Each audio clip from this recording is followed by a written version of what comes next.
Nicola Cicu. Care? Poză. Nu mai e film. Ia! Cine-s bun? Ce fac e pură ficțiune. Exact ca de tot din filmele de acțiune. Cred că misiune nu se trage pe bune, dar mă gândesc la niște tipe, mă trezesc în stațiune și sunt o mică tensiune. Dar foc se trebuie să pun în funcțiune. Din rost de scure și în timp mai pus prea multe sit mai pune. Ne intră treabă numele. Când din viitor mă scris după numele. Hai fată, spune-le. Curat, dar nu scapă bumele. Ăsta trece și dispare timpul.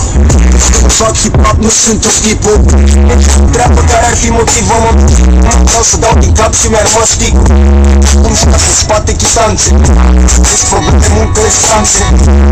Și pasiune și sper.